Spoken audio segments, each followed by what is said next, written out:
할렐루야. 예, 반갑습니다. 부족한 사람을 또 이렇게 불러주셔서 우리 상록회 헌신예배의 말씀을 전할 수 있도록 인도해 주시니 감사합니다. 저는 방금 소개해 주셨듯이요, 토론토 한인 장로교회에서 시니어 사역을 감당하고 있습니다. 학교에서는 공부하고 교회에서는 사역하는 그런 목사입니다. 제가 우리 토론토 한인 장로교회에서 오광철 목사님하고 같이 사역을 했습니다. 제 선배 목사님으로 잘 모시고 사역을 하고 있었는데 어느 날 갑자기 이제 청빙이 되셔서 교회를 떠나시게 되었죠. 그 전에 제가 이제 목사님께서 하시던 시니어 사역을 이어받아서 하게 되었습니다. 그래서 지금까지 그 사역을 감당을 하고 있는데요. 사역을 하면서 재미있는 일도 많이 있고 또 보람도 많이 느끼지만 때로는 힘들 때가 있습니다. 왜냐하면 우리 선임이신 오 목사님께서 너무 잘하셨기 때문에 우리 시니어 어르신들이 자꾸 옛날 생각을 하시고 저보고 우리 오 목사님 좀 닮아라, 그렇게 좀 잘 해봐라, 그런 말씀을 하시니까 얼마나 힘든지 모르겠습니다. 예, 그렇지만 그런 역경과 고난 속에서도 열심히 사역을 하다 보니까 제가 우리 어르신들을 옆에서 뵙고 또 사역을 하면서 느낀 점들이 많이 있었습니다. 그리고 우리 시니어 어르신들의 영적인 삶을 어떻게 도와드려야 할까 하는 부분들을 많이 고민을 하게 되었는데요. 오늘 우리가 함께 읽은 말씀을 통해서 또 이 시간을 통해서 제가 좀 정리해 본 그러한 내용들을 함께 나눔으로써 우리 상록회 여러분에게 도움이 되었으면 좋겠고요.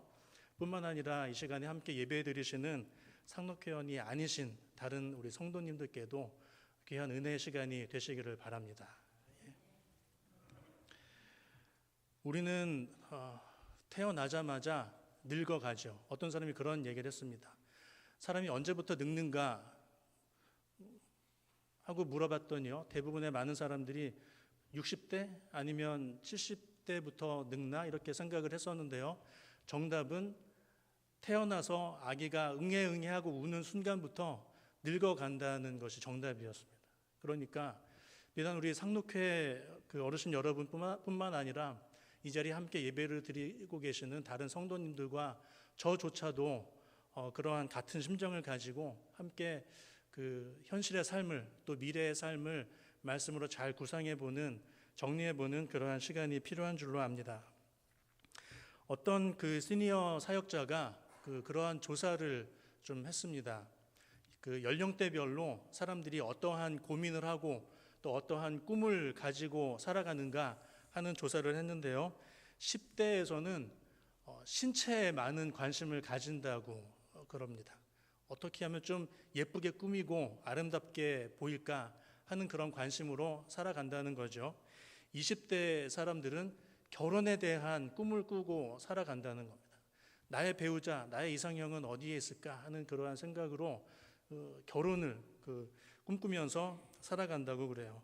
30대 사람들은 자녀를 생각하면서 자녀에게 모든 에너지를 다 쏟으면서 살아간다고 그럽니다. 40대에는 경제생활, 어떻게 하면 돈을 좀 많이 잘 벌어서 안정된 삶을 살 수 있을까, 그러한 고민을 하면서 산다고 그럽니다. 50대에는 권세의 욕망을 가지고 살아간다고 그래요. 60대에는 명예를 꿈꾸면서 살아간다고 합니다. 어떻게 하면 좀 명예로운 삶을 살아갈 수 있을까? 자, 그러면 70대에는 어떠한 꿈을 꾸며 살아갈까요? 정답은 여러분이 아시겠지만 제가 먼저 말씀을 드리지는 않겠습니다. 65세 이상 혹은 또 70대 이상의 많은 시니어분들이 어떠한 꿈을 꾸면서 현재의 인생과 남은 인생을 살아가고 있을까요? 한번 고민을 해보시기를 바랍니다. 어떤 시니어 사역 전문가가요, 또 연구를 했는데요. 이러한 좀 주제로 연구를 했습니다. 시니어 삶, 시니어 라이프의 허점을 발견을 했다는 거예요. 그것이 무엇이냐면 대부분의 많은 어르신들 혹은 시니어에 해당하는 분들이 큰 두 가지의 오해를 가지고 있는데 그 중에서 첫 번째는 경제적인 준비만 잘 돼 있다면 나의 노년의 삶은 아무런 걱정이 없을 것이다 라고 생각을 하는가 하면, 나에게 건강만 뒷받쳐 준다면 아무런 모자랄 것 없이 부러울 것 없이 노년의 삶을 잘 살 수 있겠다 하고 대부분 많이 생각을 하는데, 결론은 그 두 개 다 아니라는 것입니다. 경제적으로 아무리 풍요롭고 또 건강이 잘 뒷받침된다 할지라도 그 두 개가 훌륭하게 마련이 되어 있는 상황 속에서 그 두 가지로 인해서 성공적인 시니어의 삶을 보장받기는 힘들다고 한다는 것이죠. 그런가 하면 또 한 가지 조사를 한 결과가 있습니다. 죽음을 앞둔 사람들이 죽기 바로 직전에 5가지의 후회를 한다고 그래요. 한번 속으로 생각을 해보실까요? 내가 생각하는 거하고 좀 맞는 것이 있는가? 5가지가 있는데요. 첫 번째가 무엇이냐면, 내가 살아있을 때 타인의 충족이 아니라 내 자신을 위해서 좀 살았더라면 하는 후회를 많이들 한다고 그럽니다. 두 번째는요, 내가 살아있을 때 너무 열심히 일에만 매달리지 않았다면 하는 그런 후회를 많이 한다고 그럽니다. 세 번째는 내 감정을 좀 더 솔직하게 표현할 수 있는 용기가 있었더라면 하는 그런 후회를 했다고 하고요.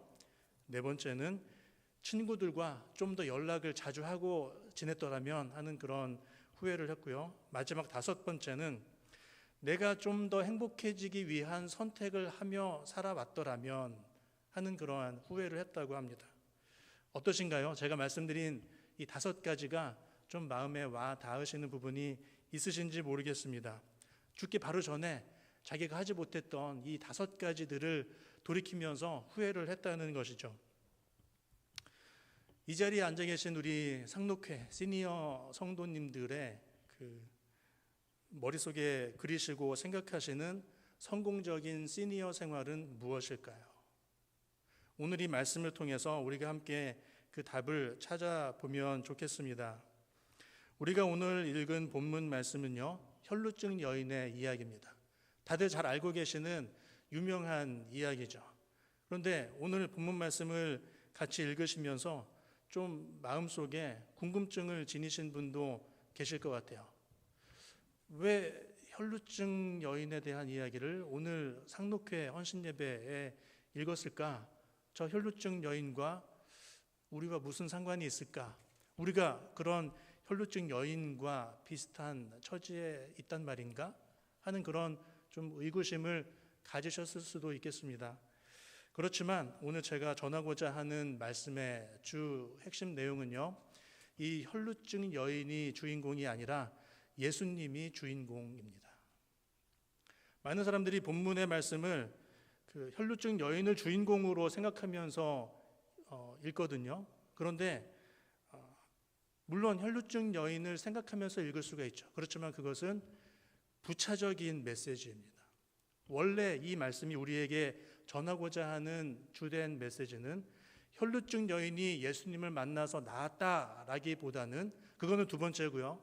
원래 첫 번째는 예수님이 혈루증에 걸린 여인을 만나서 고쳐주셨다입니다. 어떻게 보면 같은 말인 것 같지만 주체가 다르죠. 혈루증 여인이 주체가 되느냐, 예수님이 주체가 되느냐에 따라서 메시지는 180도로 달라지게 된다는 것입니다.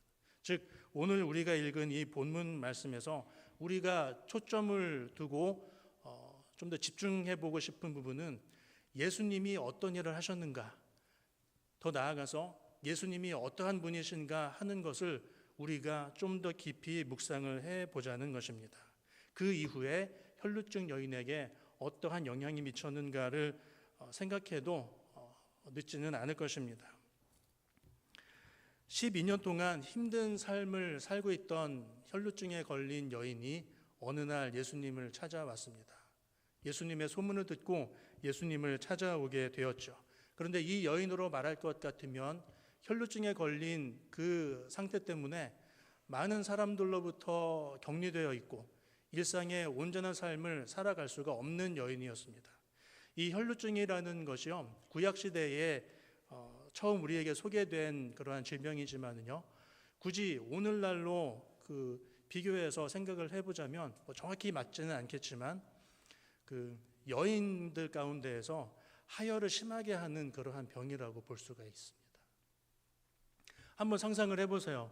내가 정상적인 삶을 살고 있었는데 어느 날 갑자기 이러한 병에 걸려서 너무나도 힘들어하고 있는데 그 힘든 이유가 날마다 내가 예상치 못한 시간과 상황에 툭하면 하혈을 많이 하는 그러한 것이라고 한번 생각을 해보세요.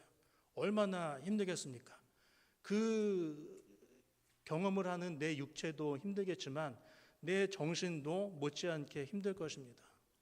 외출을 하려고 해도 내 이 병 때문에 언제 어디서 그런 힘든 상황을 맞이하게 될지를 모른다면 마음 놓고 외출할 준비를 할 수가 있을까요? 그렇지 않을 것입니다. 그렇기 때문에 이 여인은 이 당시에 외출하는 것에서부터 일상적인 삶을 살아가는 그 모든 부분, 심지어는 사랑하는 가족들로부터 격리되어서 동떨어진 그 외톨이의 삶을 살아야 하는 그러한 여인이었기 때문에 그 육체적인 고통과 심적인 고통은 이루 말할 수가 없었다는 것입니다. 근데 이 여인에게 가장 참을 수 없었던 가장 중요한 그 질병으로 인한 부분은요, 이 여인이 지니고 있었던 그 질병 때문에 본인이 많은 사람들로부터 부정한 여인 취급을 받는 것이었습니다. 사람들이 지나가면서 이 여인을 가리켜서 손가락질하면서 저 부정한 여인 지나간다. 저 부정한 여인을 좀 봐라. 라는 그런 수근수근 되는 것을 이 여인이 들으면서 12년 동안을 살았다는 것입니다. 얼마나 힘들었을까요? 많은 사람들에게 기피거리가 되고 또 꺼려지는 그러한 여인으로 살아간 이 여인의 일상의 삶이 너무나도 힘들었을 것이다 하는 것을 우리가 쉽게 짐작을 해볼 수가 있습니다. 그 여인이 어느 날 예수님의 소문을 듣고 예수님을 찾아왔습니다. 찾아와서 예수님의 옷에 손을 대었어요. 손을 대었더니 어떤 일이 일어났습니까? 그 여인의 그 불결한 병, 불치병인 혈루병이 완전히 나음을 받았습니다. 이 여인이 지니고 있었던 그 병으로 말할 것 같으면 구약시대부터 아주 무시무시한 병이었습니다. 잘 치료도 되지 않고 낫지도 않기 때문에 철저하게 격리를 할 수밖에 없는 질병이었습니다. 어느 정도였냐면 이 부정한 여인이 만지는 물건마다 그리고 그 여인의 손이 닿는 사람마다 100% 부정해지는 거예요. 이 여인과 접촉을 이루는 그 물건이나 대상은 100% 이 여인의 불결함 때문에 부정해진 대상이 되고 만 것입니다. 그러니까 얼마나 이 여인의 그 삶이 고달프고 또 그 아주 심각한 것인가 하는 것을 우리가 다시 한번 생각을 해볼 수가 있겠죠. 부정한 것과 정한 것이 만났을 때, 맞닿았을 때 정한 것이 이기는 것이 원칙인데 부정한 것이 이기는 것이 공식이 되어버린 것이 이 당시의 삶이었습니다.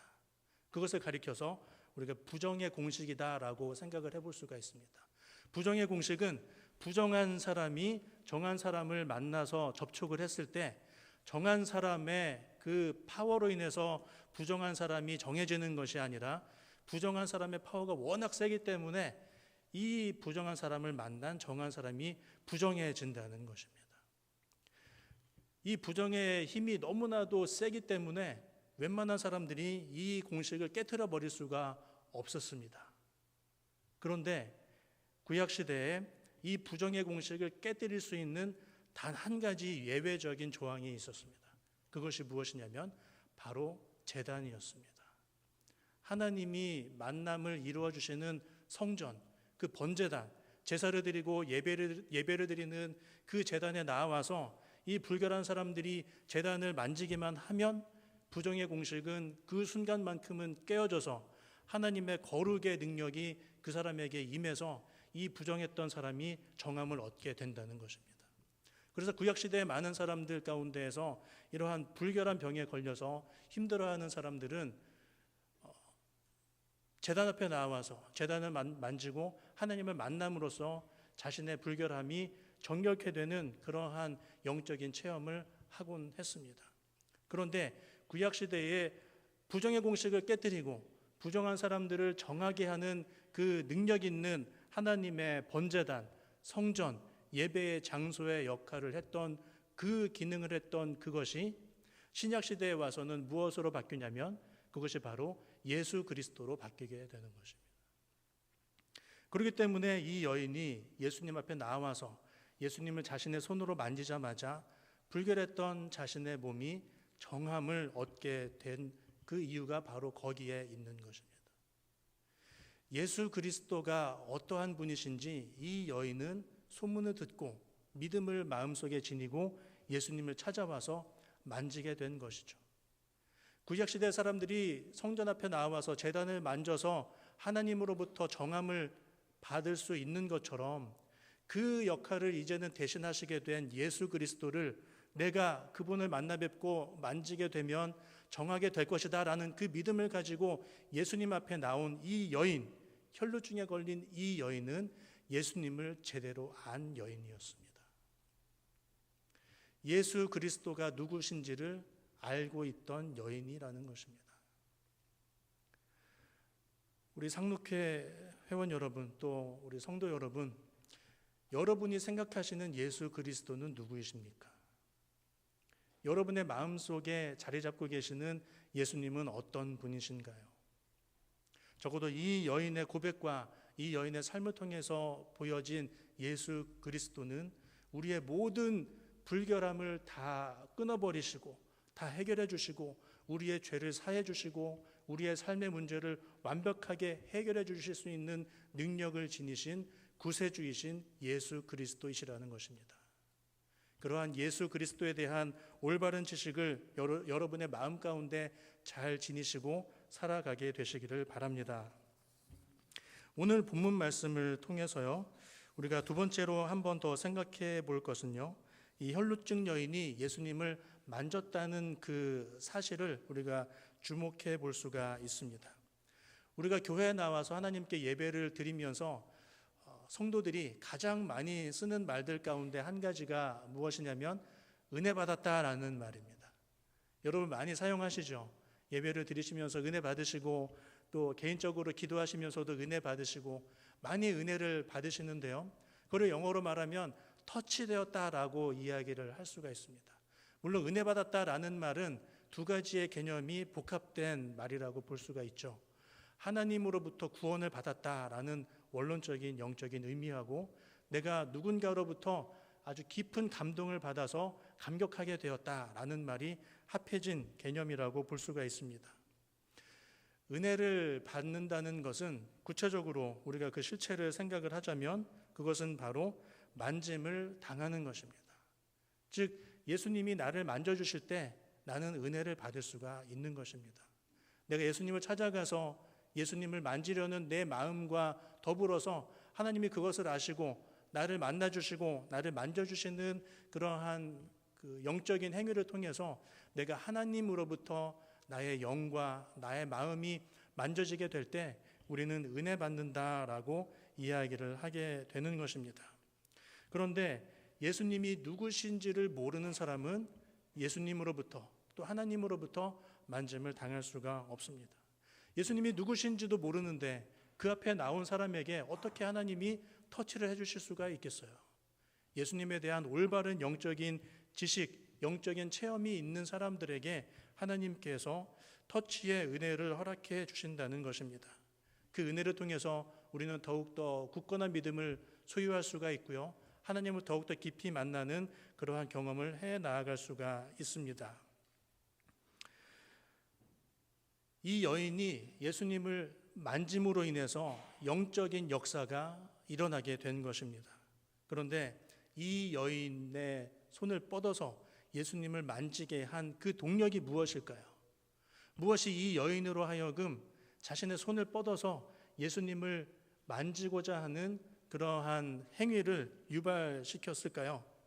그것은 바로 오늘 우리가 이 본문 말씀을 통해서 한 가지로 정리해 볼 수 있는 중요한 부분입니다. 그것은 바로 우리의 마음의 간절함입니다. 예수님을 향한 간절한 마음. 내가 예수님 아니면 안 된다. 예수님을 통해서 내가 기필코 나음을 얻으리라, 내가 예수님을 통해서 기필코 구원을 얻으리라, 내 삶이 변화되리라 라고 하는 그러한 간절한 마음이 있었기에 이 여인은 예수님을 손을 뻗어서 만질 수가 있었습니다. 간절함을 유발하는 것은 여러 가지가 있죠. 저와 여러분의 삶 가운데에서 우리의 마음의 간절함을 유발할 수 있는 여러 가지 상황과 환경 등이 많이 있습니다. 그런데 오늘 이 본문의 여인에게 있어서 그 마음의 간절함을 유발했던 것은 혈루증이라는 병이었습니다. 만약에 이 혈루증이라는 병이 이 여인에게 없었다면 이 여인의 마음속에 그런 아주 간절함이 없었을지도 모르겠습니다. 만약에 이 여인이요, 오늘날 우리들처럼 해밀턴이나 토론토에 살았다면 오입이 있으니까 별 걱정을 하지 않을 수가 있겠죠. 그렇지만 그 당시만 해도 이 여인에게는 그런 병을 잘 치료받을 수 있는 혜택이 없었기 때문에 그 병으로 인한 이 여인의 간절함은 이루 말할 수가 없었습니다. 많은 의사를 찾아갔으나 효험이 없었고 가지고 있던 모든 것을 다 털어서 고치려고 노력했으나 아무런 효과가 없었다고 했습니다. 더 나아가서 많은 사람들은 자기를 자꾸만 부정적인 눈으로 쳐다보고 자신을 격리하는 그러한 부분들을 이 여인이 느끼면서 마음속에 그 간절함이 더해갔다고 우리가 상상을 해볼 수가 있습니다. 이 여인이 얼마나 간절했던지요. 예수님을 찾아가서 제대로 만나서 면담을 하고 상담을 받고 기도받고 하는 그러한 부분들 없이도 내가 예수님을 만지게만 하면 좀 나을 수 있겠다, 그러면 좀 낫지 않을까 하는 그 마음으로 예수님을 그냥 만진 거예요. 그 여인의 마음이 얼마나 간절했을까 우리가 한번 생각을 해볼 수가 있습니다. 이 여인이 그 예수님을 만졌더니 단번에 그 여인의 모든 질병이 나았던 것을 경험하게 되었습니다. 이 순간에 이 여인이 예수님의 옷을 만진 그 순간에 예수님이 뒤로 돌아보시면서 이러한 질문을 하셨습니다. 누가 내게 손을 대었느냐? 누가 내게 손을 대었느냐? 여러분은 이 질문의 뉘앙스를 어떻게 상상하세요? 누군가가 예수님을 뒤에서 와서 갑자기 덥석 만졌어요. 예수님의 능력이 자신의 몸에서 빠져나간 것을 알아차렸습니다. 그 사실을 인지하시고 예수님이 뒤를 돌아보시면서 누가 내 몸에 손을 대었느냐라고 물으셨어요. 이 질문의 뉘앙스가 무엇이었겠습니까? 예수님이 화가 나서 감히 누가 내 허락도 없이 내 몸에 손을 대었느냐라고 물으셨겠습니까? 아니면 나를 그토록 애타게 찾은 그 여인, 나를 만나서 지금 막 병고침을 받은 그 마음속에 간절함을 지닌 그 여인이 누구냐? 얼굴 한번 보자, 만나고 싶구나, 그러한 애틋한 마음으로 이 질문을 하셨을까요? 정답은 두 번째입니다. 예수님이 화가 나서 물으신 것이 아니에요. 자기의 몸을 만지고 병 고침을 받은 그 여인이 누구인지 얼굴을 보고 싶으셨던 거예요. 왜 얼굴을 보고 싶으셨을까요? 예수님이 보시기에 이 여인만큼 간절함을 지닌 사람을 예수님이 그 전까지 잘 발견하지 못했기 때문입니다.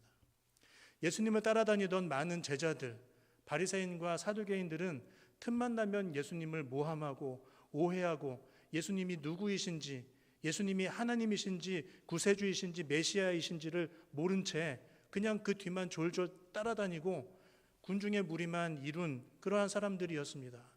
예수님의 눈에는 그 사람들의 마음 가운데에는 예수님이 누구신지에 대한 정확한 지식도 없었을 뿐더러 예수님에 대한 간절함도 그렇기 때문에 없었던 것입니다.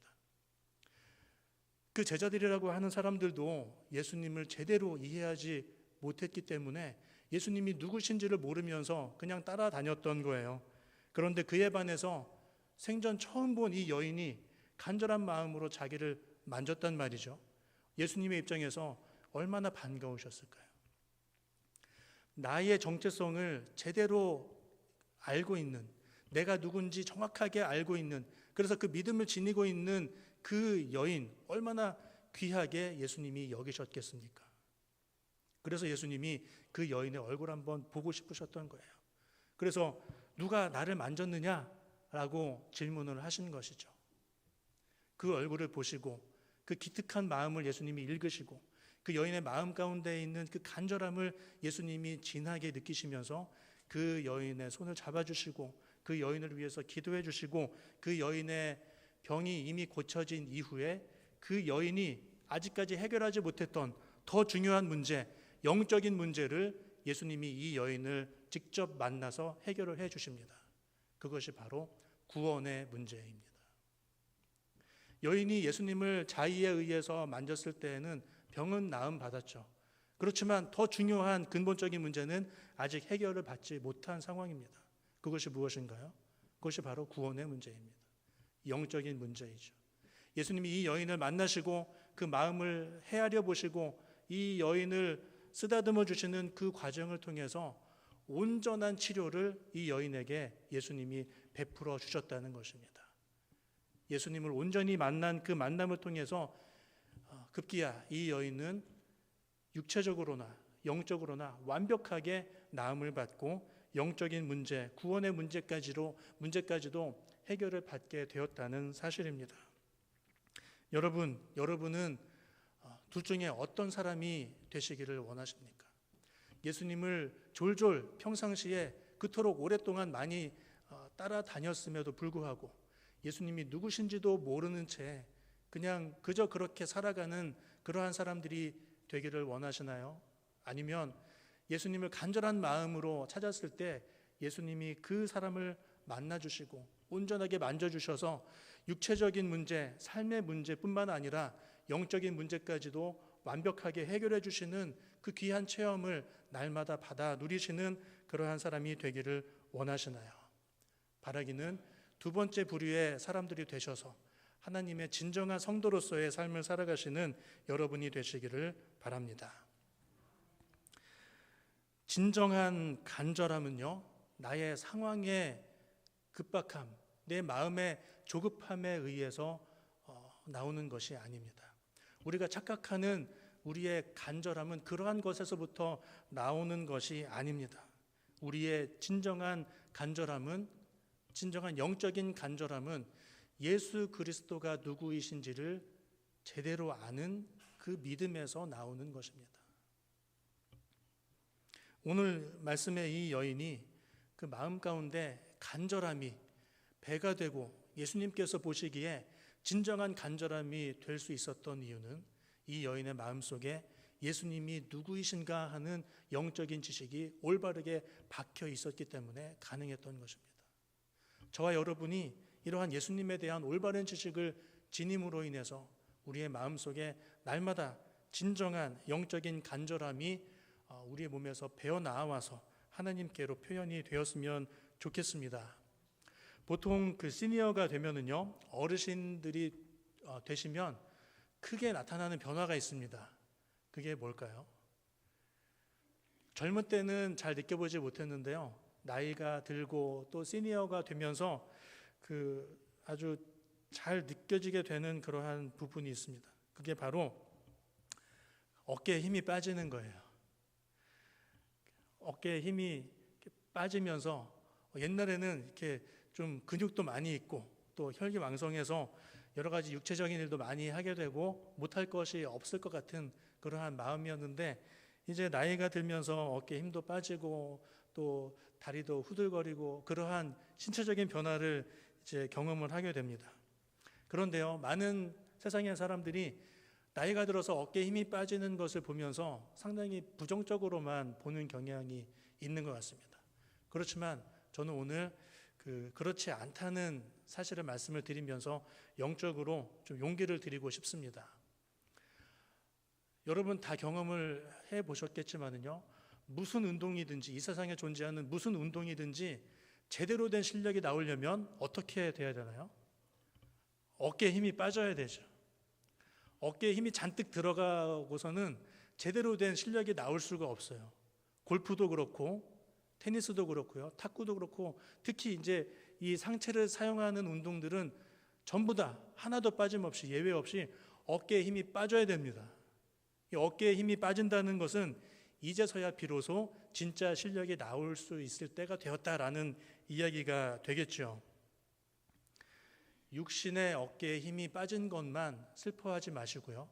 동시에 내 영의 어깨에 힘이 빠진 것을 감사하시기를 바랍니다.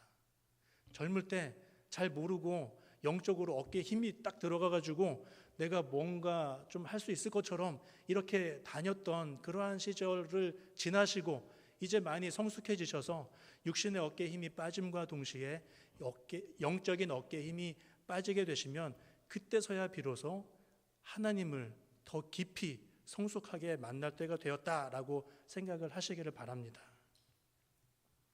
이때가 바로 하나님을 영적으로 제대로 만날 수 있는 절호의 기회, 찬스라고 생각을 해 보시기를 바랍니다.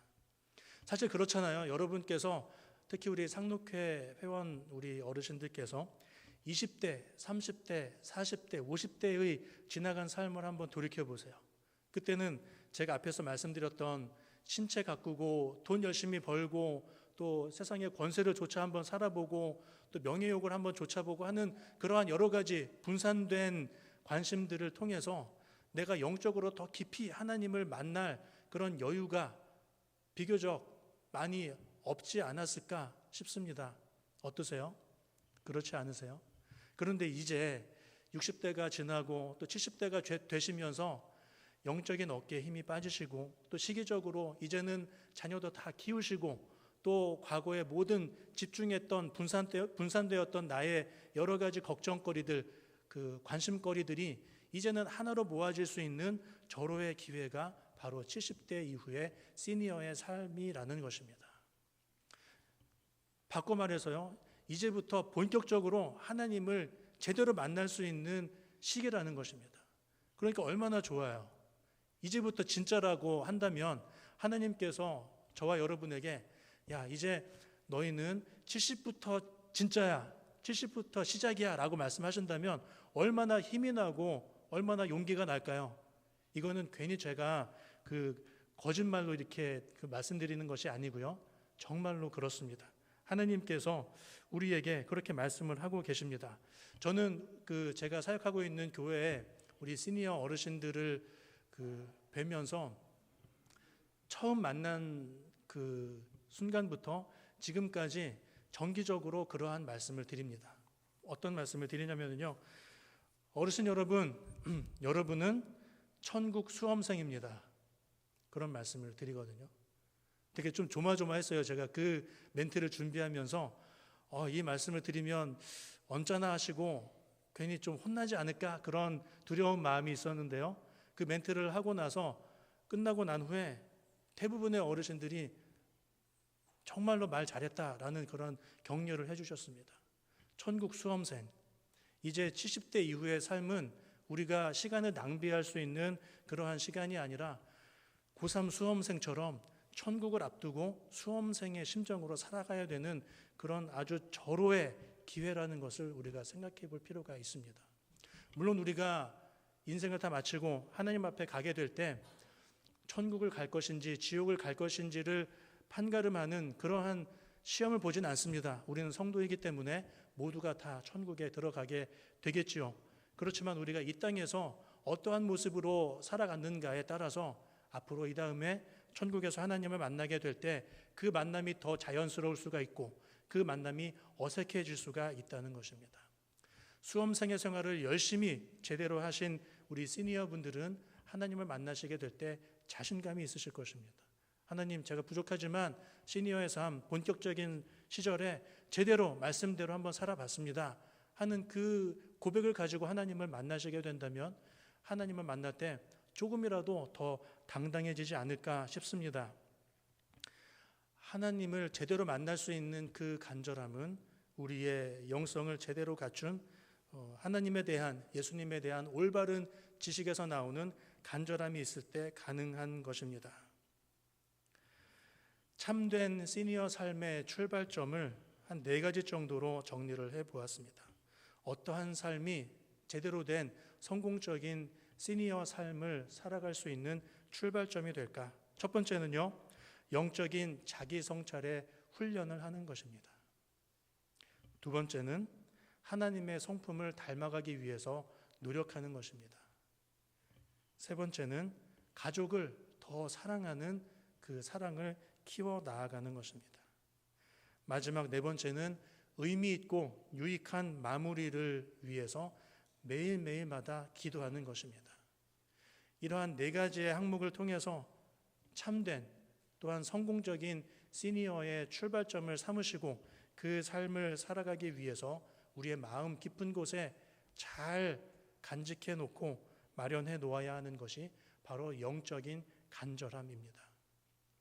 바라기는 우리 상록회 회원 여러분, 그리고 함께 예배드리시는 예비 상록회 성도 여러분 모두가 이러한 영적인 간절함을 늘 마음속에 지니고 살아감으로 말미암아 하나님께 인정받으시고 또 성공적인 시니어의 삶을 잘 영위하셔서 마지막 때에 하나님께 칭찬받고 인정받는 성공적인 시니어 성도의 삶을 살아가는 여러분이 다 되시기를 예수님의 이름으로 축원해 드립니다.